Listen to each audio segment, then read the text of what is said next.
Hi, എല്ലാവർക്കും നമസ്കാരം. ഇന്നത്തെ ഈ വീഡിയോയിലേക്ക് എല്ലാവരെയും ഏറ്റവും സ്നേഹത്തോടെ സ്വാഗതം ചെയ്യുന്നു. ലോകമെമ്പാടും മില്യൺ കണക്കിന് കോപ്പികൾ വിറ്റഴിഞ്ഞ നിങ്ങളുടെ ഉപബോധ മനസ്സിന്റെ ശക്തി എന്ന പുസ്തകത്തിൽ അതിൻ്റെ രചയിതാവായ ഡോക്ടർ ജോസഫ് മർഫി ജീവിത വിജയത്തിനായുള്ള ഏറ്റവും പ്രധാനപ്പെട്ട 3 സ്റ്റെപ്സ് എന്തൊക്കെയാണെന്ന് പറയുന്നുണ്ട്. അതിൽ ഒന്നാമത്തെ സ്റ്റെപ്പ് ഇതാണ്: നിങ്ങൾ ജീവിതത്തിൽ എന്ത് ചെയ്യുവാനാണോ ഇഷ്ടപ്പെടുന്നത് അത് കണ്ടെത്തുക, അത് ചെയ്യുക. ഇതാണ് വിജയത്തിലേക്കുള്ള പരമപ്രധാനമായ ഒരു ചുവടുവയ്പ്. നിങ്ങൾ നിങ്ങളുടെ ജോലിയെ അല്ലെങ്കിൽ പ്രവൃത്തിയെ ഇഷ്ടപ്പെടുന്നില്ല എങ്കിൽ ബാക്കി ലോകം മുഴുവനും നിങ്ങളെ മഹത്തായ വിജയി എന്ന് പുകഴ്ത്തിയാലും നിങ്ങൾക്ക് അതിൽ വിജയം കണ്ടെത്തുവാൻ കഴിയില്ല, സന്തോഷം കണ്ടെത്തുവാൻ സാധിക്കില്ല. നമ്മുടെ കഴിവുകൾക്ക്, ടാലൻസുകൾക്ക് അനുസൃതമായ ഒരു ജീവിത ലക്ഷ്യമാണ് നാം കണ്ടെത്തേണ്ടത്. മറ്റുള്ളവർ എന്ത് ചെയ്യുന്നു എന്ന് നോക്കിയല്ല നമ്മുടെ ജീവിത ലക്ഷ്യം നാം നിർണ്ണയിക്കേണ്ടത്.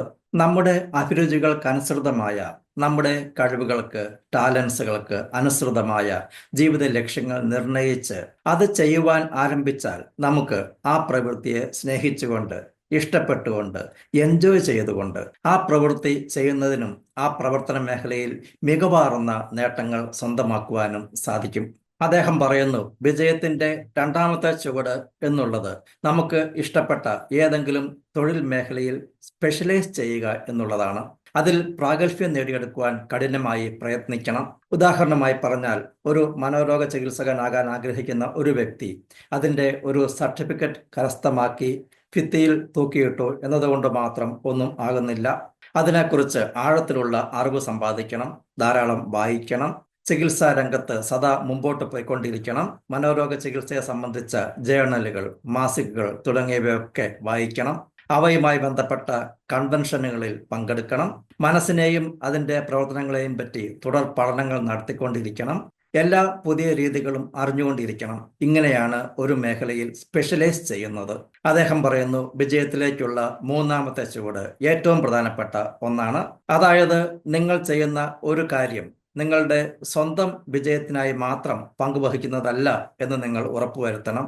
നിങ്ങളുടെ ആഗ്രഹം സ്വാർത്ഥതാപൂർണമാകരുത്, അത് മനുഷ്യവർഗത്തിന് മുഴുവൻ പ്രയോജനപ്പെടണം. അതായത്, നിങ്ങൾ നിങ്ങളുടെ സ്വന്തം പ്രയോജനത്തിനായി മാത്രം പ്രവർത്തിക്കാതെ സമൂഹത്തിന് നല്ലതായ ഒരു സേവനം ചെയ്യുക എന്നുള്ള ഉദ്ദേശം പ്രാഥമികമായി നിങ്ങളിൽ ഉണ്ടായിരിക്കണം.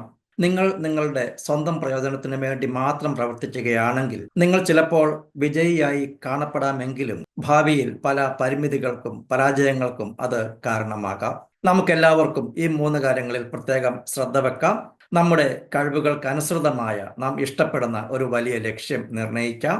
ആ വിഷയത്തിൽ സ്പെഷ്യലൈസ് ചെയ്യാം. സമൂഹത്തിന് പ്രയോജനം ചെയ്യുന്ന രീതിയിൽ മികവാർന്ന പ്രവർത്തനങ്ങൾ കാഴ്ചവെക്കാം. വലിയ വിജയങ്ങൾ നേടിയെടുക്കാം. ജീവിതം മഹത്തരവും സന്തോഷപ്രദവും ആക്കി തീർക്കാം. എല്ലാവർക്കും അതിന് സാധിക്കട്ടെ എന്ന് ആത്മാർത്ഥമായി ആശംസിക്കുന്നു, പ്രാർത്ഥിക്കുന്നു. എല്ലാവർക്കും ജീവിതത്തിൽ എല്ലാവരും നേട്ടങ്ങളും ഐശ്വര്യവും സമ്പത്തും സമ്പൽ സമൃദ്ധിയും ദീർഘായുസ്സും സന്തോഷവും എല്ലാം ആശംസിക്കുന്നു, പ്രാർത്ഥിക്കുന്നു. ഇന്നത്തെ ദിവസം എന്നെ ശ്രമിച്ച് നിങ്ങൾക്ക് എല്ലാവർക്കും നന്ദി പറയുകയാണ്, നിങ്ങളൊക്കെ അഭിനന്ദിക്കുകയാണ്. പുതിയ പുതിയ അറിവുകളുമായി നമുക്ക് അടുത്ത വീഡിയോയിൽ കാണാം. Stay blessed. Thank you.